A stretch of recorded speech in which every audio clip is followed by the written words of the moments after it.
Welcome back to the Hawthorne Studio. My name is Jessica and today we are going to remodel my candle studio. So basically I haven't updated in about a month, and that is because I was seriously overworked. And I'm a truck driver, so it was the holidays, it got really busy, I had some personal things to take care of, but now I'm back to the normal routine so I can start uploading again. Now, I kind of wanted to show you what I have done. So basically, I have changed my whole candle studio. I am getting rid of most of everything because I'm going to be launching soon, so I'm going to need to have more pouring space, and it just needs to be set up to be more efficient. So right now I am actually in my photography studio, which is just a third bedroom in my house. It was the guest bedroom, but who needs guests? So we actually went ahead and redid this room, this guest room, and turned it into a photography studio. So I will show you that first, and then I will show you the state that my candle studio is in, which is actually really embarrassing. Like, everything is on the floor. I have to redo everything. And I don't live that way, FYI, but it needed to be done because I have so much stuff that from when I was like testing, and it just was really inefficient. So I have to redo it. So we are going to be using IKEA to remodel my candle studio. So let's go ahead and start with the tour of the photography studio, and then we can go from there. So this is basically what my photography studio looks like right now. A lot of this is just rehashed furniture from around my home. So I had this futon that was brand new, I wasn't using, this carpet, this desk. It's all stuff that I just pulled around from my house, and I basically turned it into my photography studio. So you probably noticed this shelf from the last few videos actually. So basically I put it in here, and I really like it. I also have my Cricut maker, my printer, my ink machine, and then of course all the photography stuff. And then this boxwood is actually to hide the wire in my wall that connects to my modem, and this was really cheap from Amazon. And then of course I have matching curtains because why not? And that's pretty much it. And then I just put all my photography studio lights inside of this closet, which I think I locked my cat in. Hi, Salem. So that's pretty much it for the photography studio. So let me go ahead and show you where it was originally, and basically what my candle studio looks like now. Hi, Salem. Why were you in the closet? Oh, yeah. Yeah, the darkness is in the closet. So now we are in my dining room, and this was where I was doing all of my photography. And I have a 6-person table. Well, it could probably fit a comfortable 8. And this was where I was doing all of my photography on, which was really embarrassing because this is the first room that people see when they come in, and it was literally from end to end covered in studio lights, backdrops, photography supplies. It was a mess. So I'm so happy to have it out of my dining area and my candle studio. So let me show you the candle studio next.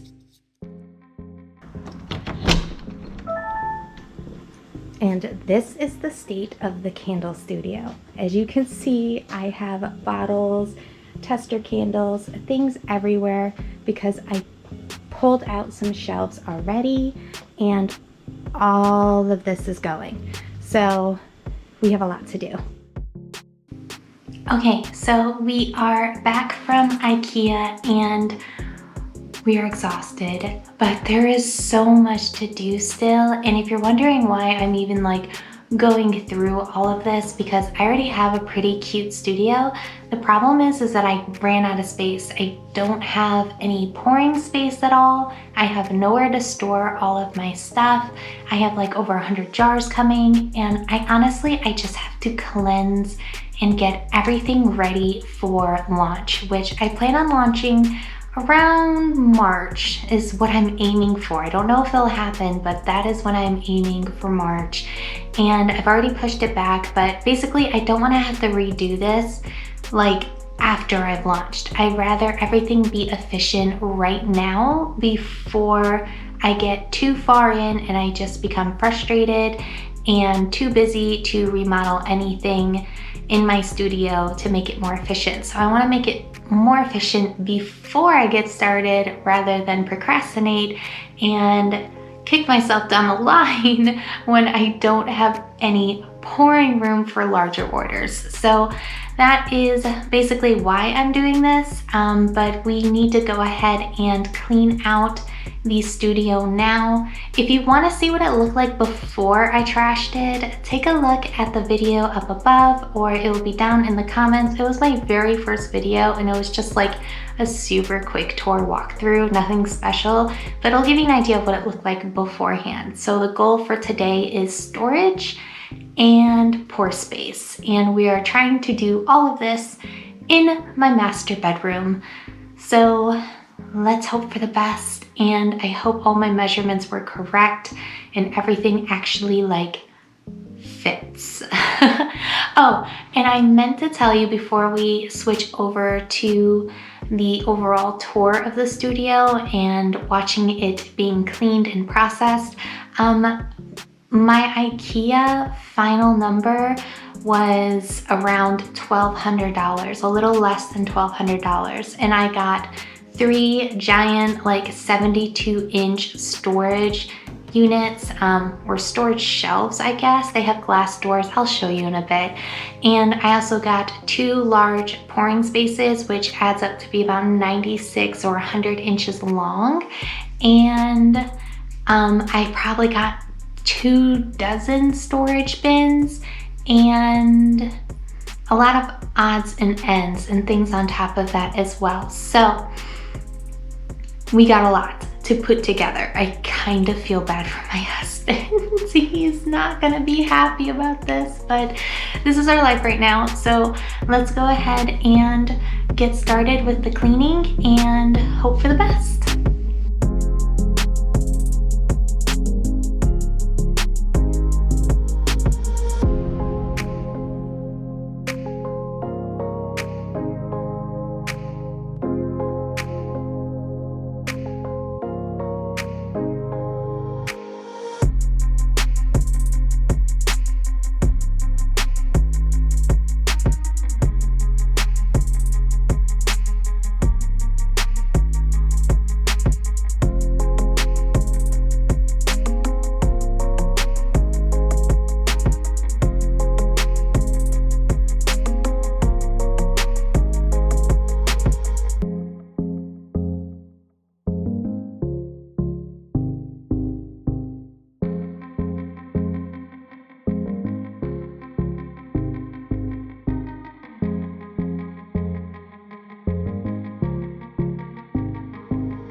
Okay, so this is the final result of the fruit of my labor. So basically I moved this back here with all of my oils on it. And inside here I'm keeping waxes like modifiers and things like that. This is a TV cabinet with a white glass over top, so it will protect the cabinet. And then inside of the cabinets, I have organized everything from wicks to fragrance oils, and they have this cool little assisted soft shut feature on them as well. But these were all of my previous oils. And inside this one, I have all my wicks organized in bins. I have my stool and my light for when I'm working on this side. I didn't change this. This stayed the same. And then I got a new lamp. I really like this gold lamp. This is also from IKEA. I have my headphones on here right now because I have no place to put them. Kept the trusty island, and this island is currently holding all of my waxes, which all this is coconut apricot. I have some empty bins here, paper towels, and then I didn't do anything with this because I'm not sure where to put my molds yet, but that will probably move. I cleaned out the drawers. So this is pretty much my heat gun and my mixer. These are going to be dried flowers. And then over on this side, I finally set up my Alexa. So all of my lights are now attached to Alexa. So Alexa, turn off lamp 1. Did you mean first light? Yes. Okay. I don't know what I named it. It's still brand new. Alexa, turn on first lamp. Did you mean first light? Yes. Okay. Wow, real graceful. Okay, so then outside of this, I also set up my cart. And this is probably one of my favorite purchases because it will let me roll this around the room where I need it. And it was really inexpensive at IKEA. I think it was around $40, but it was totally worth the purchase. I need to find some bins that will fit it. That way I can keep the integrity of the white intact. And then over here, of course, we have my working station. So this is pretty much everything that I have for candle making. And I have my Presto pot with, currently it has about 5 or 10 pounds of wax in it. This is a Bluetooth thermometer, which I think is super cool. So basically I can set my alarm temperature. When my wax reaches its alarm, it will go off and notify me. And I can bring it anywhere I want. And it's also magnetized, which I think is cool. And then I have my laboratory precision scale, which I will use to measure the wax that comes out of the Presto Pod. I have my wooden wick black pouring pitchers here that are stainless steel. And I have them on cast iron painted trivets, I think they're called. This, I have my double boiler station. This is what I use for pouring water into my double boiler because sometimes the water evaporates quickly and I have to re-put more water in it.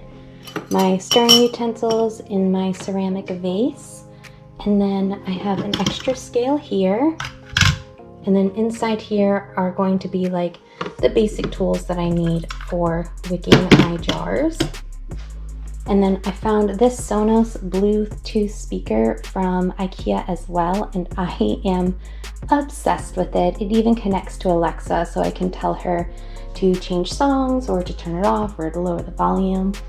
And then this was the biggest purchase that I had, which were these cabinets, which I'm going to display and organize my ingredients, well, not ingredients, but my merchandise.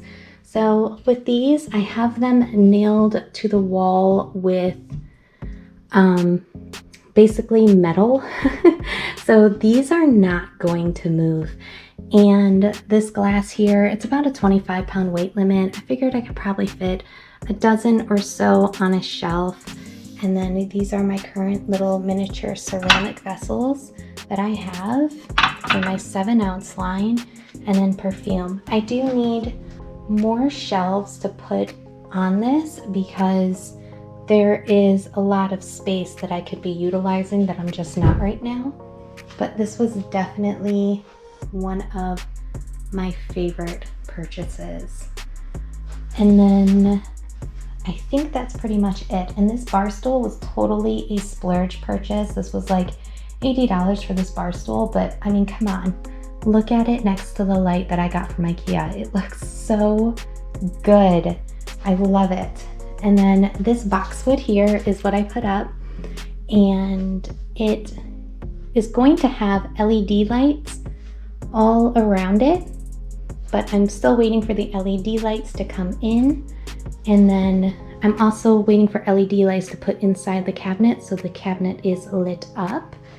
And that's pretty much it. So just take another quick look around the studio. Tell me what you think. I think that this is very efficient. This pouring space is probably about 100 inches. I did the math. I could probably fit around 80 to 90 of the 7-ounce jars, and then I can probably fit around probably 60 to 75 of the wooden Wick Aura jars on this surface, and that's if I give a efficient gap in between each jar. So I am super happy with the results of the pouring space, because now I feel like I am not stuck just using my pour island, which was efficient, but I find that I like mixing and doing odds and ends things on here, but not so much for pouring because it is a little wobbly, and I did have to reinforce the this wood thing. Oh gosh, I don't know what it's called, but it basically is supposed to go down, but I had to reinforce it with metal to make sure that it stayed upright when I was working. And that's pretty much it. All right, thank you so much for watching. I have quite a few more videos coming up on tutorials now that I actually have an efficient workspace now. But let me know what you think. Thank you so much for watching. Don't forget to hit the subscribe, like, and notification bell. And if you want to see anything in particular, just let me know. All right, thank you. Bye, guys.